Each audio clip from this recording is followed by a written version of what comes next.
Hi everyone, we're going to be talking a little bit more about terminology in PBMT this week, and what we're going to be doing is stating the definitions and the use of terminology in PBMT, just because there are so many terms. And really it is important for you to understand this so that when you're undertaking this course initially, you're going to understand some of the jargon that we're talking about. It's not going to be a super in-depth level that we're talking about, but I just want you to be able to understand a few of these terms, and for those that are beginners, you'll get a bit of a greater idea. And really what this boils down to is being able to make sure that we're undertaking the same treatment protocols for the same patients ongoing. And if you're finding that, actually this one's a little bit better than that one, this is going to allow you to make sure that we've got those records so that we can get those same treatment protocols put into place for other patients as well. But when you're starting to talk to your colleagues, it means that we can really be on the same page about how we're going to be doing this and what's going to be occurring when we're using our different devices. But let's jump straight into it. Photobiomodulation therapy is the term used since about 2015 after it superseded the term low-level laser therapy for the low-power laser used in the treatment of humans and animals with infrared and red light to relieve pain and or stimulate and enhance cell function. Now, I do talk about animals there because it's really important that there is you gain an understanding that there is quite a lot of body of evidence, and it's quite well used within the veterinary societies as well. But really what we're doing is relieving pain and stimulating healing or enhancing that cell function. When we talk about energy, it's the amount of joules provided during that treatment. Frequency, we're talking about those impulses emitted during the unit of time of 1 second, measured in hertz, and that's going to be different for the different protocols that we're undertaking as well.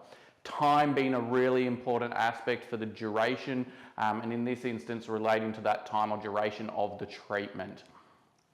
Jumping into the wavelength, we've got this image here sort of looking at our wavelength, and most people will be aware of sort of where that infrared, near infrared really works within, and that's the length of the light wave, usually measured from crest to crest and usually in nanometers, okay? Dose rate really brings all of these terms together. It's also known as the fluence, and it's the energy density or total dose provided. And so we talk about that typically, around sort of what we're looking at when we're treating, and this is the sort of information that you're wanting to get from your research, and be able to make sure that you're consistently undertaking this into your treatment area.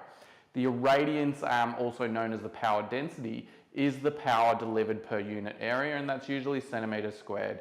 And that's a really important thing to know because you don't want to overdo it, but we don't want to underdo it either. Now, some of the terms that we may not have heard about before is from a safety point of view, and it's really important to be aware as we're getting through to that area, around that nominal ocular hazard and the nominal ocular hazard distance, and that's the distance from the source at which the intensity or the energy per surface unit becomes lower than the maximum permissible exposure on the cornea or on the skin.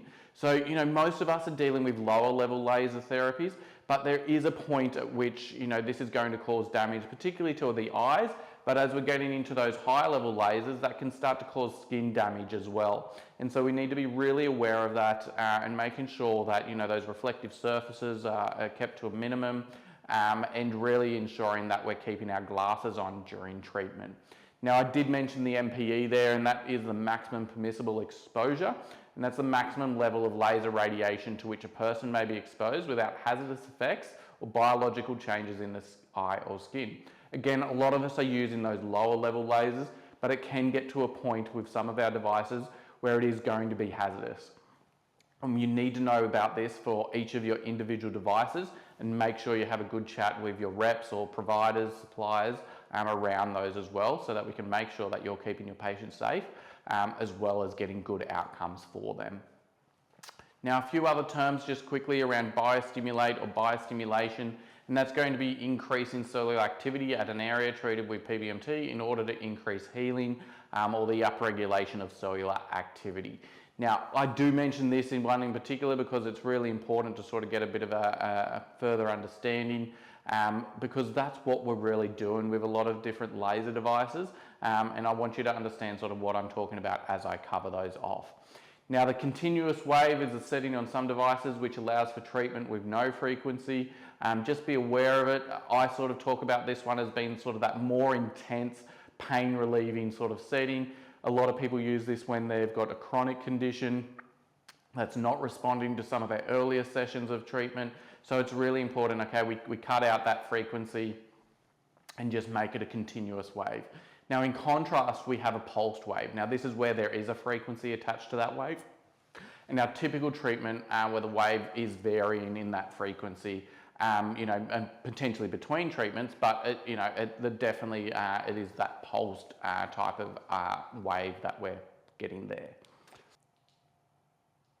And then when we're integrating this into practice, it's really important that, you know, that understanding of PBMT terminology really enables you to better explain this, better understand what you're undertaking and the protocols you're undertaking, and how you can then explain this further to patients and colleagues so that you can really get that buy-in and understanding, as well as sharing what we're learning here as well.